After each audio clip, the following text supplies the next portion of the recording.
사도행전 18장. 그 뒤에 바울은 아테네를 떠나 고린도로 갔습니다. 그곳에서 바울은 아굴라라는 유대인을 만났습니다. 아굴라는 본도 지방에서 태어났지만 글라우디오가 모든 유대인에게 로마를 떠나라고 명령했기 때문에 그의 아내 브리스길라와 함께 얼마 전에 이탈리아에서 고린도로 옮겨왔습니다. 바울이 아굴라와 브리스길라를 찾아갔습니다.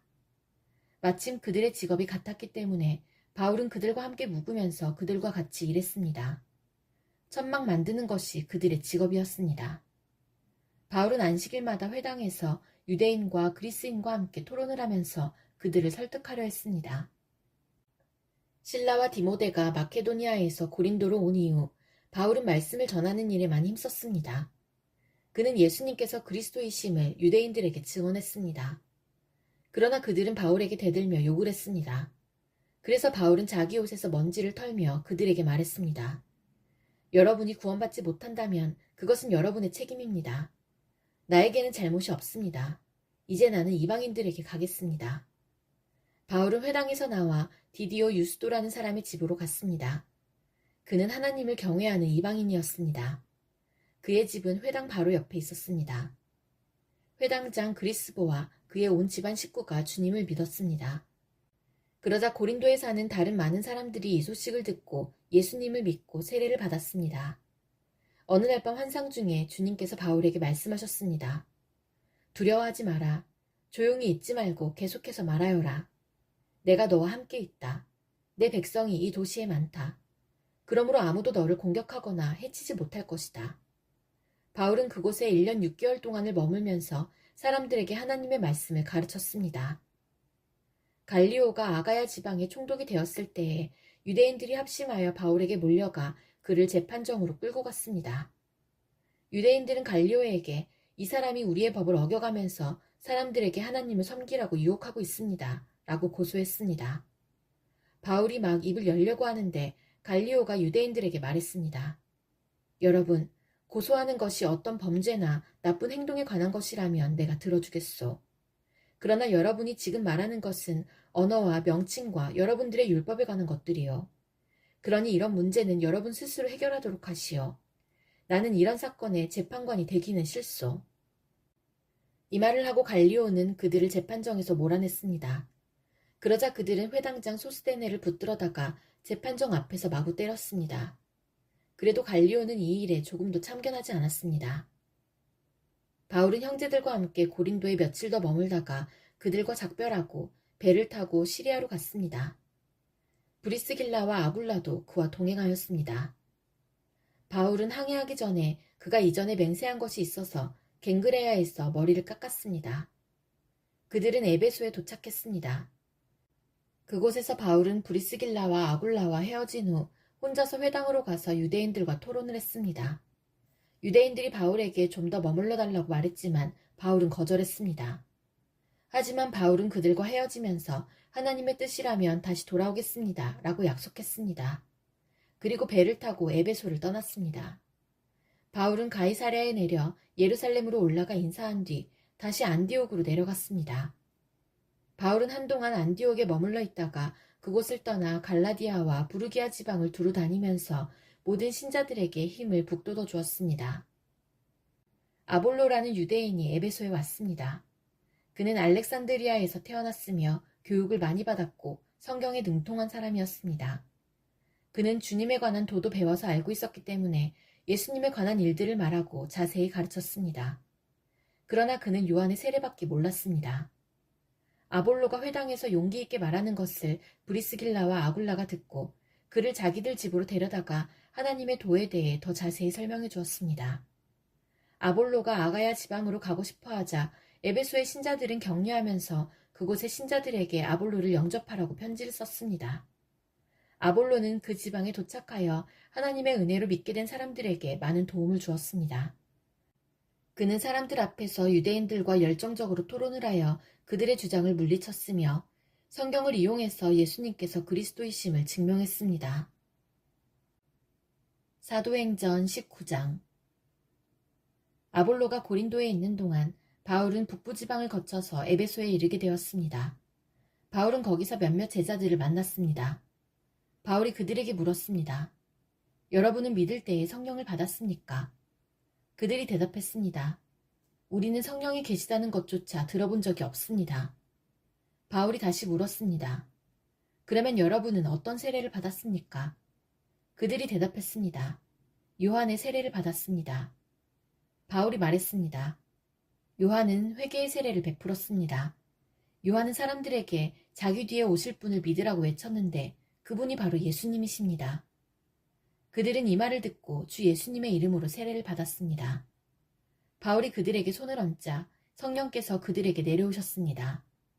그러자 그들은 방언으로 말하고 예언을 하기 시작했습니다. 그곳에 있던 사람은 모두 12명쯤 되었습니다. 바울은 회당에 들어가서 3달 동안 하나님의 말씀을 담대하게 전했습니다. 그리고 하나님의 나라에 관해 토론도 하고 받아들이도록 설득했습니다. 그러나 어떤 사람들은 마음이 굳어져서 믿지 않고 오히려 군중들 앞에서 돌을 욕하고 다녔습니다. 그래서 바울은 그런 사람들을 떠나 신자들을 데리고 두란노 학원으로 가서 날마다 사람들과 토론을 했습니다. 그 일은 2년 동안 계속되었습니다. 그리하여 아시아 지방의 모든 유대인과 그리스인이 주님의 말씀을 듣게 되었습니다. 하나님께서 바울의 손을 빌려 놀라운 기적들을 일으키셨습니다. 심지어 사람들이 바울이 몸에 지니던 손수건이나 앞치마를 병든 사람 위에 얹기만 해도 병이 낫고 귀신이 쫓겨나갔습니다.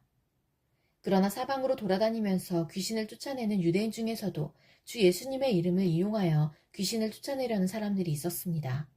그들은 바울이 전파하는 그 예수의 이름으로 명령한다. 그 사람에게서 나오너라고 말하곤 했습니다. 유대인 대제사장 스게와라는 사람의 7 아들들이 바로 이런 일을 하였습니다. 그런데 악한 귀신이 그들에게 말했습니다. 내가 예수님도 알고 바울도 알지만 너희는 누구냐? 그러더니 귀신 들린 사람이 그들에게 달려들었습니다. 귀신 들린 사람은 스게와의 아들들보다 힘이 세어서 그들을 때리고 옷을 찢었습니다. 그래서 그들은 발가벗긴 채 그 집에서 도망쳤습니다. 이 일이 에베소에 사는 모든 유대인과 그리스인들에게 알려지자 그들은 두려움에 사로잡혔으며 주 예수님의 이름을 찬양했습니다. 믿는 사람들이 많이 나와 사람들 앞에서 자기들이 행한 일들을 고백하기 시작했습니다. 그들 중에는 마술을 부리던 사람들도 있었는데 그들은 자기들의 마술책을 가져다가 사람들 앞에서 다 태워버렸습니다. 그 책값을 계산하면 은화 5만 개가량 되었습니다. 이렇게 해서 주님의 말씀은 점점 힘있게 퍼져나갔습니다.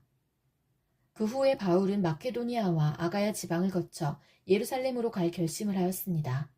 그리고 나는 예루살렘에 갔다가 로마도 꼭 가봐야겠습니다. 라고 말했습니다. 바울은 자기를 돕는 사람 가운데 2사람, 곧 디모데와 에라스도를 먼저 마케도니아로 보냈습니다. 그리고 그는 아시아에 얼마 동안을 더 머물렀습니다. 그 무렵 에베소에서는 예수님의 도 때문에 적지 않은 소란이 일어났습니다. 데메드리오라는 은세공인이 있었는데 은으로 아데미 여신의 신전 모양을 만드는 사람이었습니다. 그는 이 일로 직공들에게도 많은 돈을 벌게 했습니다. 그가 직공들과 이런 일에 종사하는 사람들을 불러놓고 말했습니다. 여러분도 아시다시피 우리는 이 사업으로 소득이 꽤 좋았습니다.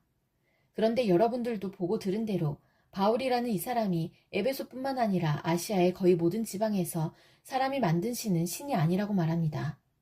그는 수많은 사람들을 설득하여 그들의 마음을 돌려놓았습니다. 이러다가는 우리 사업이 명성을 잃게 될 위험이 있을 뿐만 아니라 사람들이 위대한 아데미 여신의 신전을 우습게 여길 위험이 있습니다. 그렇게 되면 아시아와 온 세계의 모든 사람들이 섬기는 아데미 여신의 위엄이 땅에 떨어질 것입니다. 이 말을 들은 사람들은 격분하여 에베소의 여신 아데미는 위대하다 라고 소리 지르기 시작했습니다. 도시는 순식간에 소란스러워졌습니다. 군중들은 바울과 함께 여행하던 마케도니아 사람 가이오와 아리스다고를 붙잡고 한꺼번에 극장으로 몰려갔습니다. 그때 바울도 군중들 속으로 들어가려 했지만 제자들이 말렸습니다. 또 바울과 친하게 지내던 아시아의 관리 몇 사람들도 사람을 보내어 바울더러 극장에 들어가지 말라고 권했습니다. 극장 안에서는 사람들이 소리를 지르는데 어떤 사람은 이렇게 다른 사람은 저렇게 외쳐대는 바람에 극장 안은 완전히 난장판이 되고 말았습니다. 심지어 자기들이 그곳에 왜 모였는지조차 모르는 사람들도 많았습니다. 유대인들이 알렉산더라고 하는 사람을 앞으로 밀어내자 군중들 중 몇 사람이 그를 다그쳤습니다. 알렉산더가 손짓으로 사람들에게 조용히 하라고 한 후 군중들에게 변명을 하려고 했습니다. 그러자 군중은 알렉산더가 유대인인 것을 알고 한 목소리로 에베소의 여신 아데미는 위대하다라고 2시간이나 외쳐댔습니다. 마침내 에베소시의 서기관이 나와 군중을 진정시키고 이렇게 말했습니다. 에베소 시민 여러분, 에베소가 위대한 아데미 여신의 신전과 하늘에서 내려온 그 신상을 지키는 곳이라는 것은 온 세상이 다 아는 사실입니다. 이것은 부인할 수 없는 사실이므로 시민 여러분은 마음을 가라앉히고 경솔한 행동은 삼가시기 바랍니다. 여러분은 이 사람들을 이리로 끌고 왔으나 이 사람들은 우리 여신을 모욕한 적도 없고 그 신전에서 무엇을 훔치지도 않았습니다. 우리에게는 재판정이 있고 재판관들도 있습니다. 만약 데메드리오와 그의 직공들이 누구를 고소할 일이 있다면 당사자들이 재판정으로 가서 옳고 그름을 가려야 할 것입니다. 그 밖에 여러분이 해결하고자 하는 문제가 있다면 그것은 공식적인 모임에서 다루어야 할 것입니다. 이는 제가 이런 말을 하는 것은 아무런 이유도 없이 소동을 일으킨 책임이 우리에게 있다고 비난을 받을 위험이 있고 또 이 소동에 대해 변명할 말이 없기 때문입니다. 그는 이렇게 말하고 모임을 해산시켰습니다. 사도행전 20장. 소동이 그치자 바울은 신자들을 불러오게 해서 격려한 뒤에 작별 인사를 했습니다. 바울은 그곳을 떠나 마케도니아 지방으로 갔습니다. 그는 마케도니아로 가는 길에 여러 지방에 들러 신자들에게 격려하는 말을 많이 하고 그리스에 도착했습니다. 바울은 그리스에서 3달을 지냈습니다. 그는 배를 타고 시리아로 가려 했으나 유대인들이 그를 해치려는 음모를 꾸몄기 때문에 마케도니아를 거쳐서 시리아로 돌아가기로 작정했습니다. 그때 바울과 동행한 사람은 베레아 사람 브로의 아들 소바더와 데살로니가 사람 아리스타고와 세군도와 더베 사람 가이오와 디모데와 아시아 사람 두기고와 드로비모였습니다. 이들은 드로아에 먼저 가서 우리를 기다리고 있었습니다. 우리는 무교절이 지난 뒤에 빌립보에서 배를 타고 5일 만에 드로아에서 그들을 만나 그곳에서 7일 동안을 머물렀습니다. 안식일 다음 날 우리가 교제 식사를 나누기 위해 모였을 때에 바울이 설교를 시작했습니다. 그는 다음 날에 떠나기로 되어 있어서 한밤중까지 신자들에게 설교를 계속했습니다. 우리가 모인 다락방에는 등불을 많이 켜놓았습니다. 유두고라고 하는 청년이 창문에 자리 잡고 앉아 있었는데 바울의 말이 너무 오래 계속되자 잠이 들어 그만 3층에서 떨어졌습니다. 사람들이 그를 일으켜보니 이미 죽어 있었습니다. 바울이 내려가 유두고 위에 엎드려 그를 껴안고 말했습니다. 걱정하지 마십시오. 이 청년이 아직 살아있습니다. 바울은 다시 위층으로 올라가서 빵을 떼어 먹은 후에 날이 새도록 오랫동안 설교를 하고 떠나갔습니다. 사람들은 살아난 젊은이를 집으로 데려가면서 큰 위로를 받았습니다. 우리는 먼저 배를 타고 아소로 항해하였습니다. 아소에 도착해서 바울을 그 배에 태울 생각에서였습니다. 이런 계획을 세운 것은 바울이 걸어서 아소까지 가겠다고 했기 때문입니다. 우리는 아소에서 바울을 만나서 그를 배에 태워 미둘레네로 갔습니다. 이튿날에는 미둘레네를 떠나 기오에서 가까운 곳에 이르렀고 다음 날 사모로 건너갔다가 그 다음 날 밀레도에 도착했습니다. 바울은 아시아 지방에서 너무 오랜 시간을 보내지 않으려고 에베소를 들르지 않고 지나가려고 했습니다. 그는 가능하다면 오순절 안에 예루살렘에 도착하려고 서둘렀습니다. 바울이 밀레도에서 에베소로 사람을 보내어 교회 장로들을 불렀습니다. 장로들이 오자 바울은 그들에게 이렇게 말했습니다. 내가 아시아에 온 첫날부터 여러분과 함께 지내면서 어떻게 생활해 왔는지 여러분들은 잘 아실 겁니다. 그동안 나는 유대인들이 지어낸 모함으로 몹시 고통을 당했습니다. 그러나 나는 언제나 겸손히 때로는 눈물을 흘리며 주님을 섬겼습니다. 나는 여러분에게 유익이 되는 것이라면 무엇이든 주저하지 않고 전파하였습니다. 나는 그것을 공중 앞에서나 여러분의 집에서 여러분을 가르쳤습니다. 유대인들과 그리스인들 모두에게 회개하고 하나님께 돌아올 것과 우리 주 예수님을 믿으라고 선포했습니다. 그러나 이제 나는 성령의 명령에 따라 예루살렘으로 갑니다. 그곳에서 내게 무슨 일이 닥칠지 나는 알지 못합니다. 다만 내가 아는 것은 어느 도시에 가든지 감옥과 환난이 나를 기다리고 있다고 성령께서 내게 경고해 주셨다는 사실뿐입니다. 그러나 나는 내 목숨을 아깝게 생각하지 않습니다. 예수님께로부터 받은 사명, 곧 사람들에게 하나님의 은혜의 복음을 전하는 일을 다 마칠 수만 있다면 말입니다. 나는 여러분과 함께 있는 동안 줄곧 하나님의 나라를 전했습니다. 이제 나의 설교를 들으신 여러분 중에는 나의 얼굴을 다시 볼 수 있는 사람이 아무도 없으리라는 것을 나는 압니다. 그러므로 오늘 여러분에게 엄숙히 선언합니다. 여러분 가운데 설령 누군가 구원받지 못하는 사람이 있다고 하더라도 내게는 책임이 없습니다. 그것은 내가 주저하지 않고 하나님의 모든 뜻을 여러분에게 전해주었기 때문입니다. 여러분은 자신들과 모든 맡겨진 양떼를 잘 살피고 그들을 잘 돌보십시오. 성령께서 여러분을 감독자로 세우셔서 하나님께서 자기 아들의 피로 사신 교회를 돌보게 하셨습니다. 내가 떠난 뒤에 어떤 사람들이 사나운 이리처럼 교회에 들어와서 양떼를 해치려 할 것을 나는 압니다. 또한 여러분 가운데서도 진리를 왜곡되게 말하고 제자들을 유혹하여 자기를 따르게 하는 사람들도 나타날 것입니다. 그러므로 깨어 있으십시오. 내가 3년 동안을 밤낮으로 때로는 눈물을 흘리며 여러분 한 사람 한 사람에게 쉬지 않고 교훈한 것을 기억하십시오. 이제 나는 하나님과 하나님의 은혜의 말씀에 여러분을 맡깁니다. 그 말씀은 여러분을 능히 세울 수 있고 모든 거룩한 백성들과 함께 기업을 받을 수 있는 말씀입니다.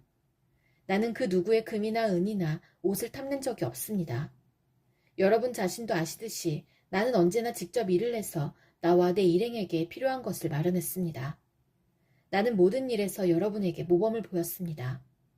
여러분은 저처럼 열심히 일해서 약한 사람을 도와야 합니다. 또한 주는 것이 받는 것보다 복이 있다고 하신 주 예수님의 말씀을 기억해야 합니다. 바울은 이 말을 마친 뒤에 무릎을 꿇고 모든 사람들과 함께 기도했습니다. 그들은 다 바울을 껴안고 작별의 입맞춤을 하면서 울었습니다. 특히 그들은 다시는 자기를 보지 못하리라는 바울의 말을 듣고 슬퍼하였습니다. 그리고 그들은 배 타는 곳까지 바울을 배웅했습니다.